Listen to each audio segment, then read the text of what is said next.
Hey guys, it's Rylee. I'm back with another craft video for the week, and this week we are going to be making indoor terrariums. And so before I get into that, I just want to remind you, please stay at home and only use what you have at home. Please do not go out and buy any of these materials.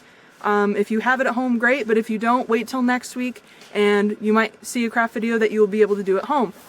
But right now, as you can see, I am outside for this one. You can go out in your backyards for this, or if you want to go on a walk down your local trail, whatever you want to do, that is up to you. But I am currently on my boyfriend's grandma's estate, and what I'm going to be doing is gathering materials to make this indoor terrarium and teaching you how to do that. So before we get started, here's a few things that you are going to need.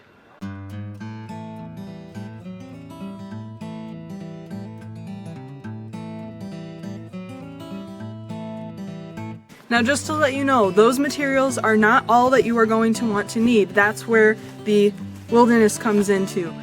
The way you make an indoor terrarium is that you gather materials, natural materials that you would find outside, to make basically a living environment, a mini living environment in this little jar. And so what I'm going to be doing is, with these rocks, this is going to be the drainage layer, and I'm going to walk you through step by step on how to build one of these terrariums. Let's get started. So after you've gathered your little pebbles in the bottom, don't worry about that layer too much. It's just an added on precaution for a drainage layer, just like you would for a flower in a flower pot. But I have mine, and if you don't have little pebbles around you, you can use marbles, you can use anything that is like a hard substance, a small diameter, and just put it at a thin layer at the bottom. So I'm actually going to take a little bit out just because it is a little bit thick, and you can have whatever size container you want. But for now, what I'm going to do is actually layer dirt on top of these rocks so I can actually start planting small plants, put some twigs in there, maybe some moss if I find it, and then I'll get back to you after that.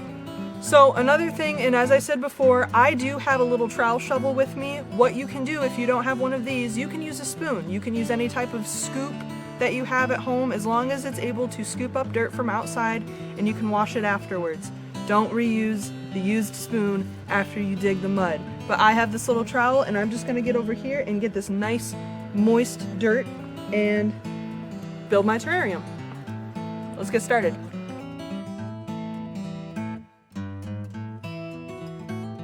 So now, after you gather your dirt, you can use long tweezers or any type of long something to get down in there to even everything out. And the reason why it is so important to get dirt from outside is because there are actually living microorganisms in this soil to help keep your plants alive that are going to be eventually put into this. So what I'm going to do is just very carefully even that out and kind of push it down so it's a nice even layer on my rocks. You don't have to be perfect about it. Cool thing about this is nature's a little messy, crafts are a little messy, and you know what? That is okay.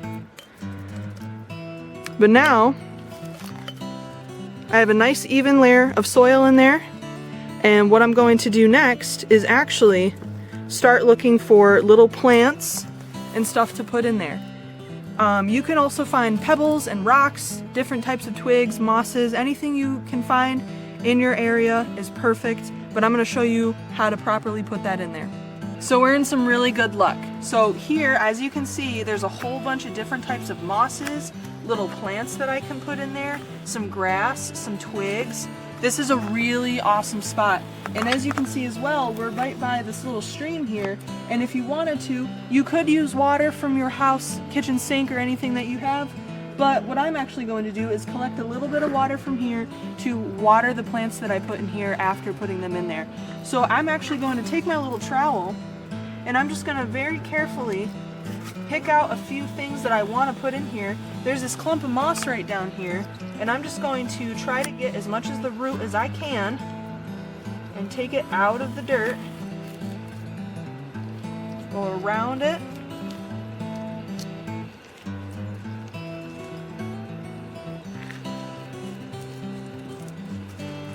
and take it right out. Now you see all of this dirt on the bottom of this root ball? That's what you're going to want to wash out. A really good tip if you're going to do this craft is actually bring baggies, plastic containers with you so you can collect specimens that you want to add to your terrarium, bring them home, rinse them off, and plant as you go. What I am doing right now is just putting it in as I find them. You do not have to do that. So what you're gonna do is just rinse out all this dirt and put it right in your terrarium, and it's gonna be great. So once you find your plants and little things that you want to put in there, a really cool thing to do is actually start packing down that dirt in there with whatever tool that you have. Just make it nice and even and make sure that that moss or those plants are very secure, because you don't want them loose enough to where they can wiggle around. Say if this may fall off the edge of your desk or wherever you're going to keep it. But also I wanted to point out that it is going to get a little bit dirty on the sides, but don't worry about it, because what you can actually do is take a little bit of paper towel and either put it on the end of your tool, or if you can reach your hand in there, just wipe around the inside edge of your terrarium and it should be fine and it will look great. But I'm actually going to gather a little bit more dirt to pack in here, but this moss is looking really good and I'm really happy with how it's turning out so far. But right now what I'm going to actually do is start finding some not necessarily living material. I'm going to find some dead twigs, maybe some stones, and stuff like that. But for now I think what I'm going to do is actually find a few more plants, pack them in there with my little tool, and I'll show you what it looks like after that. Alright, so as we're building these layers, another good thing to have in your terrarium are dead leaves. These will actually help the little live microorganisms in that soil to stay healthy, alive, and well fed. And what you can actually do, depending on the size of your container, you can take these leaves and just kind of crush them up and put them right in there wherever you have exposed soil. Now do this after you put your plants in there that you want, just so their roots can get to the soil easily. And then what you're going to want to do is take that leaf litter, pack it around where all that exposed soil is, and then pack it down with whatever tool you're using in order to make sure that everything is nice and even and ready to go. So what I'm doing is just taking it, and I know it's a little bit hard to see just because my jar's a little bit dirty, but you got little pieces of leaf and you're just going to put it right inside, take your tool, and pack it down. You don't necessarily want to bury it in your soil, but you're just going to want to pack it down just a little bit, give a barrier so those little microorganisms can feel nice and safe, nice and secure. So what I'm actually going to do after I'm done assembling this is I will tell you how to maintain it after you're complete. Alright, so I wiped it down a little bit so you could see it a little bit better, and as you can see, there's very distinct layers. There's your drainage layer, your soil layer, and your plant slash leaf litter layer. So what I'm going to do now is just kind of decorate a little bit with some non-living stuff. And oh, we got a little friend. Oh, and he's gone. Oh no.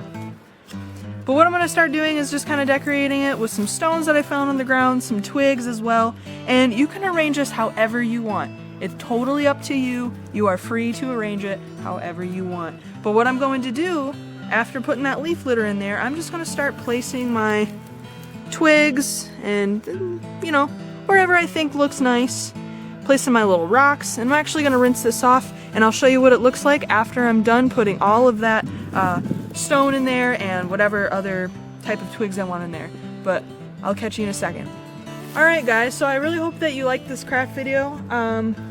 After a little bit of just building up the layers and figuring out where you want to put stuff and just making sure that you got all the materials that you need, this will be a pretty fun little project for everyone at the house. So as you can see, it is complete, and what you're going to want to do after you're done building everything up, cleaning your glass, and just maybe giving a little spritz of water, you're going to put that lid on there. And you might be thinking, oh, but doesn't it need air holes?